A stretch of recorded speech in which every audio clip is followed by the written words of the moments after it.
All right, go ahead with questions for Baylor. I mean, obviously the tale of two halves.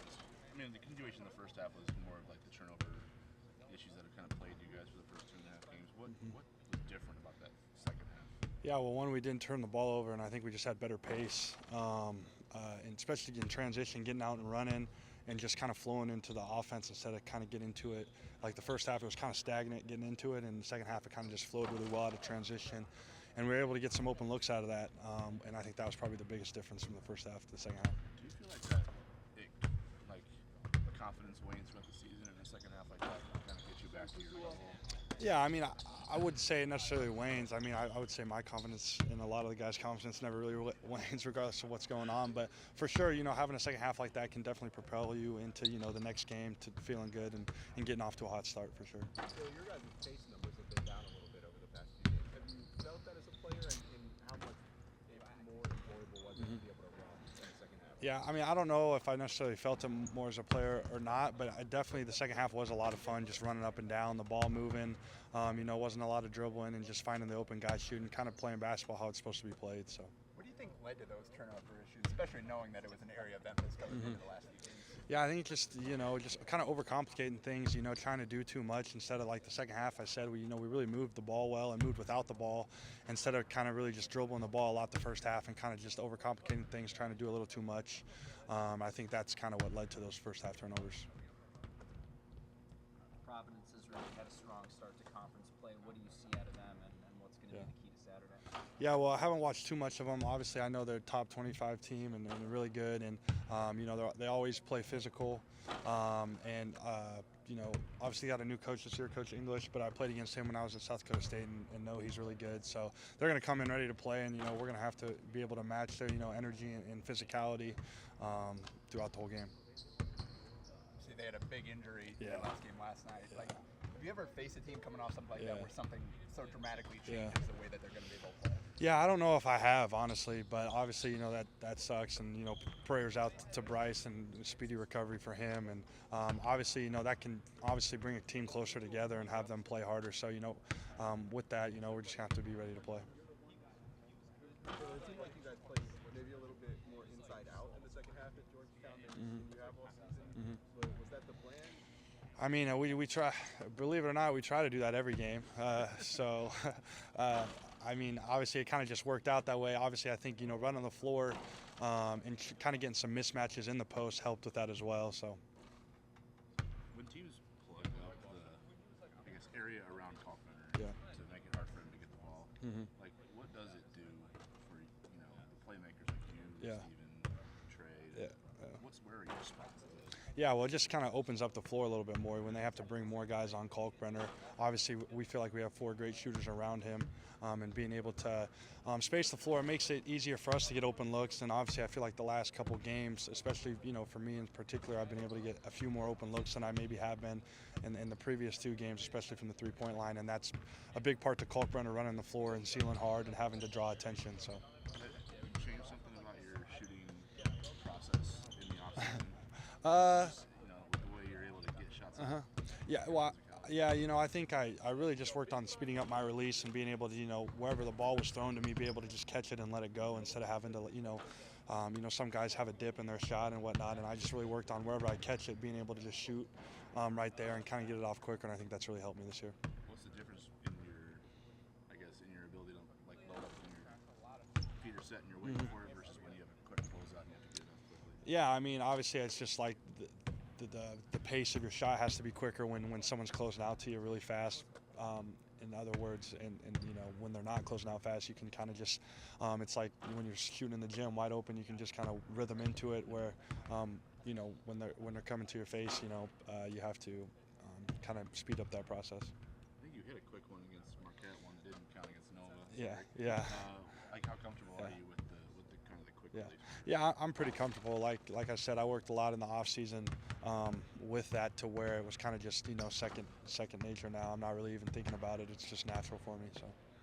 You guys get to come back home now and It's an early start, Yeah. so anything that's different in terms of that energy that you think could help you? No, not necessarily. I love the early starts. I wish we could play at noon or 1 o'clock every single game. I hate waiting around all day to play. So I'm looking forward to it, and it's obviously going to be a great game. So. Thanks, Baylor. Thanks, guys. Figured out what color jerseys we were wearing. All right, go ahead with questions for Coach. Well, I guess when you look at Providence on film, I mean, I know they're going to be different dramatically without Bryce, but I mean, the parts around it, what have you seen in terms of the way they're playing? I mean, they're playing really well. I think, probably the most, not probably, I think the most physical team that we will have faced. They'll have a couple days to figure out how to play without Bryce. Obviously, it was difficult last night mid-game to get a feel for what they were going to do and how they were going to do it. But Aduro's really good down low, and Carter's one of the best guards in the league. So they've got plenty of pieces. Last year they struggled defensively, especially down the stretch of the season. What's been the thing you've noticed in terms of their research? Yeah, I think it's just it starts with physicality. And he brought a couple guys with him that were at his previous stop, so they understood what he wanted. Gaines and the big kid, so they have an understanding. And then a couple of those guys, Floyd, they've been in the program now, so they get it and understand it. But it's a physical basketball team, very good defensive basketball team especially. And then, offensively, when they've shot it well, they shot it really well against Marquette. They didn't shoot it well last night. Unfortunately, it's still kind of a make shot, miss shot game. Coach, what do you make of the job that Kim has done there? He's done a really good job, going into, that situation where they had a lot of success. Was able to keep the important pieces of the roster intact. Which isn't easy to do as a new coach, especially in this day and age of the transfer portal. But obviously he's gotten them off to a great start, and unfortunate about Bryce Hopkins. Everybody in the league is sick about that. One of the best players in our conference, and just you hate to see that happen. Baylor will be honored for his 500 assists, also fifth in active rebounds career-wise. Since he arrived at Creighton, where do you feel like he's raised his game the most? Yeah, I think a lot of ways. I mean, I think he's more comfortable offensively making plays for other people. Defensively, he's made gigantic strides. And last year he was the new starter to 4 returning starters, so I think he really walked a fine line of leadership last year. He didn't want to overstep his bounds, I think, since he was a new guy. Maybe tried too hard to fit in. This year he's really taken the bull by the horns and has been a great leader. And the rebounding numbers, the assist numbers, he does everything for our team, and he's been absolutely a pleasure to coach.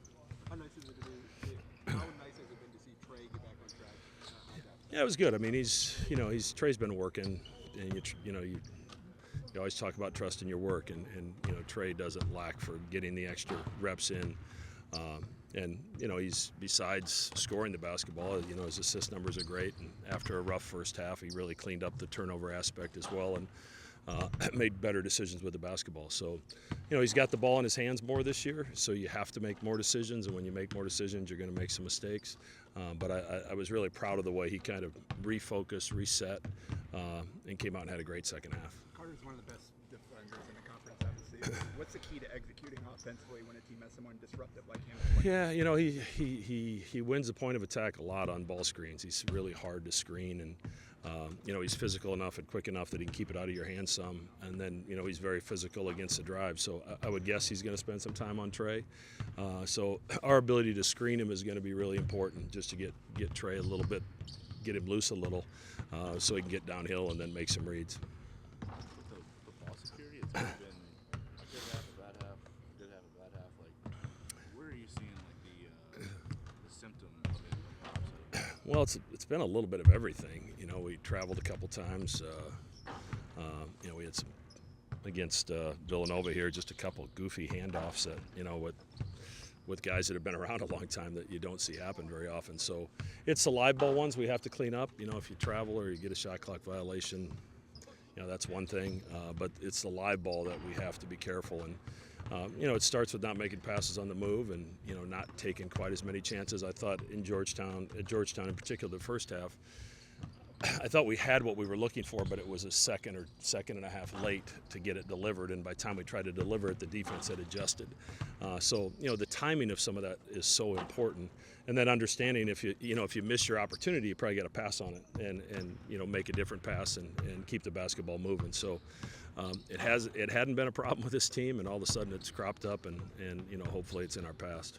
I think you kind of mentioned on the post-game radio show you have a feeling that things revert to the mean, shooting-wise or whatever that might be. Could you elaborate on that a little bit, or your belief in that? Well, I mean, if a guy's a 40-some% three-point shooter and he's shooting in the 20s, there's a reason he was a 40% three-point shooter. So eventually you would think that that's going to settle itself out. And, sometimes the guys are shooting a crazy high percentage too, and they're shooting 55 or 60%. And the reality of it is that's probably not going to continue either. So you kind of are what you are with those numbers as long as you're taking the right shots. And I think for the most part, some of our guys that have struggled shooting it are getting good shots. We just aren't knocking them down. Anything else? Thank you. Thank you.